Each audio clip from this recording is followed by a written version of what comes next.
안녕하십니까. 6월 11일 한국임업진흥원에서 귀산 속 재무관리라는 주제로 2시간 온라인 강의를 했습니다.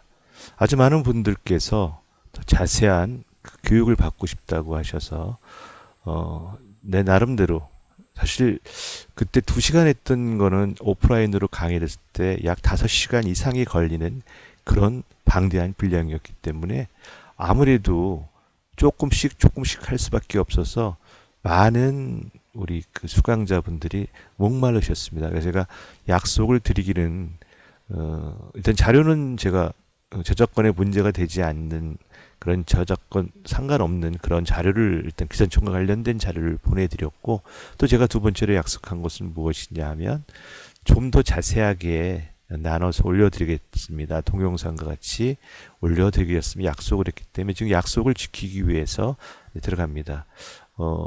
아까도 말씀을 드렸지만 5시간짜리다 보니까 이거를 나눠서 할 건데요. 우리 정부 지원 정책 자금을 먼저 할 예정입니다. 가장 많은 관심들이 많으셨어요. 그래서 정부 지원 정책을 일단 산촌이 어떤 것인지, 그리고 귀산촌을 자격을 얻어서 창업 자금이나 정책 자금 등을 받으려면 어떤 자격이 있어야 되는지 좀 더 자세히 들어가 볼고요. 그 다음에 처음이 귀산촌을 하게 되면 우리가 정부에서 지원하는 산림과 관련된 지원 정책은 12가지가 있습니다. 그 중에서 여러분들이 가장 처음으로 귀산촌 하게 되면 받으실 수 있는 창업자금과 주택자금에 대해서 말씀을 드리고, 이것이 끝나고 나면 나머지 12개, 이러한 것들이 있구나. 여러분들이 귀산촌에 성공하게 되면 그런 자금들도 활용할 수 있는 그런 강의를 하도록 하겠고요. 또한 지원 정책을 실제로 어떻게 사업 계획서나 사업 신청서를 어떻게 만들어야 되는지 사례를 보고 말씀을 드릴 건데, 사실 온라인상의 한계가 이건데요.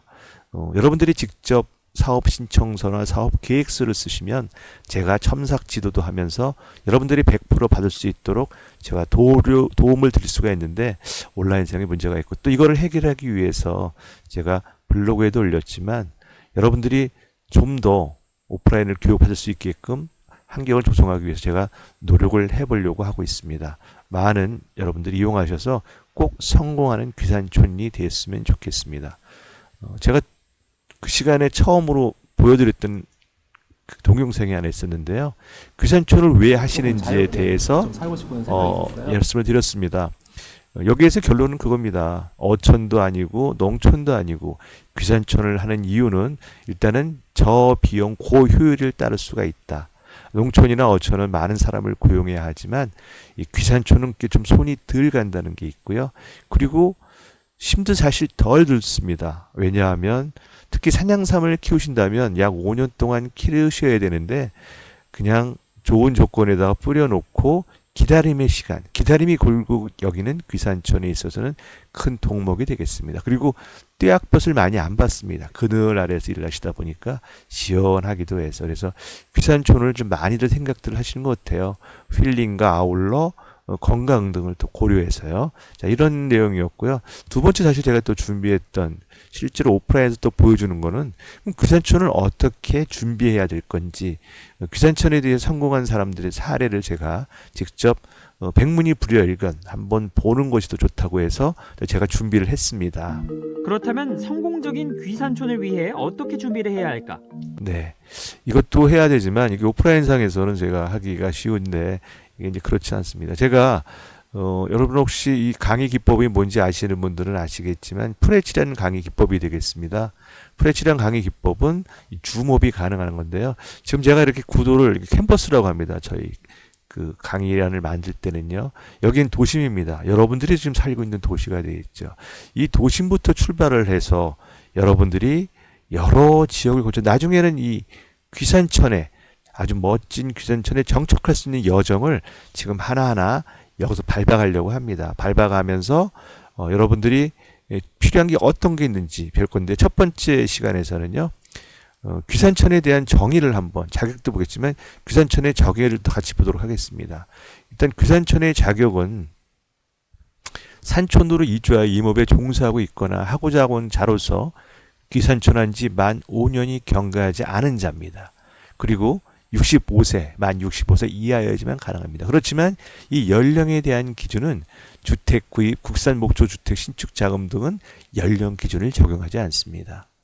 그렇다고 너무 연령이 많아서 걱정할 필요는 없으실 겁니다. 자, 그리고 올해 또 들어와서 굉장히 강화된 법들이 있는데요. 바로 뭐냐 하면 예전에는 대출 예정자 수령 2개월로 주소지 이전이라는 게 없었습니다. 그래서 어떤 분들은 돈을 받고서 꽤 오랜 시간이 지난 후에 주소지 이전을 했는데 이젠 그러면 안 됩니다. 그리고 창업 자금도 2주 예정할 자를 미리 줬었는데 이제는 실청이 불가합니다. 굉장히 이제 가면 갈수록 좀 더 타이트해지고 받기가 까다로워지는 이제 그런 양상을 보이고 있습니다. 자, 여기서 얘기한 산촌이라고 했습니다. 산촌. 그럼 산촌이 어떤 것인가 먼저 일단 산촌에 대한 정의를 보도록 하겠습니다. 예. 여기가 지금 보면은 산이 있고 또 앞에는 여기는 또 논이 있습니다. 논. 그러면 여기 있는 이 지역이 산촌이 지역이 되려면 어떤 기준이 있어야 되는지. 자, 산촌의 정의는 그렇습니다. 산림기본법 시행령 제2조에 산촌은 이 세 가지가 충족이 돼야지만 산촌이라고 할 수가 있다고 명명했습니다. 이 산촌을 지정하는 거는 10년마다 지정을 하게 되는데 이 기준에 맞는지 안 맞는지를 봐세요. 지금 현재 2020년에 산촌에 대한 기준은 2014년도에 만들었던 그때 기준을 갖고 만들었던 것입니다. 일단 행정구역 면적에 대한 산림 면적 비율이 70% 이상일 것, 산이 70% 이상이 돼야 된다는 거고요. 그런데 산이 70% 이상이라 하더라도 인구 밀도가 전국 읍면의 평균 이하, 지금 1km제곱미터당 106명인데 70%는 넘더라도 만약에 107명이 1km제곱미터당 살고 계시면 산촌이 되지 않습니다. 또 아울러 행정구역 면적에 대한 경지 면적 비율이 있습니다. 전국의 평균 이하여야 됩니다. 19.7% 이하여야 됩니다. 만약에 경지 면적이 20%다? 그것도 안 됩니다. 자, 이 기준들은요. 여기 있는 70%이 기준은 그대로 맞아떨어지지만 앞으로 2024년도에 변경하게 될 텐데 전국 읍면의 평균 1제곱미터 106명이 아니고 이게 제가 생각하기에는 더 낮아질 겁니다. 왜냐하면 농촌에 사람들이 다 도심으로 이사하고 또 나이 드신 분들이 없다 보니까 아마 106명보다 더 이하여야 되지만 산촌의 기준을 정할 수가 있다. 그리고 경지 면적비율도 19.7 이것도 변화될 수가 있습니다. 전국의 읍면의 경지 면적 비율이 만약에 10%다 그러면 10%또 이하여야 되겠죠. 이런 기준으로 정해봤더니 109개의 시군 중에 466개의 읍면이 해당됩니다. 가장 많은 지역은 경상북도 114곳, 그 다음 많은 곳이 93곳 강원도입니다. 그 다음은 경상남도, 그 다음은 전라남도, 전라북도 순이고요. 특징적인 거는 대구, 인천, 울산 이 도심 지역에도 이렇게 잘만 선택하면 여러분들이 살고 있는 지역이 만약에 대구나 인천이다, 울산이면 요 읍면 쪽으로 가면 여러분들은 귀산촌에 지원을 받을 수가 있는데 하나 아쉬운 것은 이렇게 도심과 면에 있는 그런 귀산촌 읍면들은 아무래도 땅값이 전문적으로 산들이 많은 다른 지역보다는 비싸다는 흠이 있겠죠. 많이 선호하는 곳이 경기도인데요. 경기도도 7개 시군에 18개의 읍면이 있습니다. 자, 그리고 또 하나 중요한 게 바로 뭐냐면 요지건데요. 여러분들이 이렇게 귀산촌 이 세 가지 조건에 만족하지 않는 곳이라 하더라도 읍면입니다. 농촌 지역일 수 있습니다. 농촌 지역에 가서 이것도 산촌으로 준용이 될 수가 있다.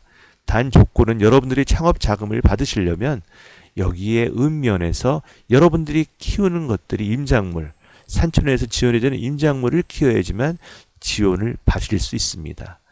제가 이게 지금 시간이 블로그에 올리는 시간이 10분이 넘으면 하지 못해서 오늘은 여기까지 일단 하고요.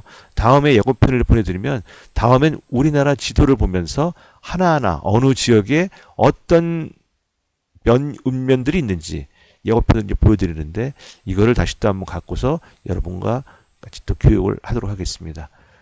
지금까지 들어주셔서 감사합니다.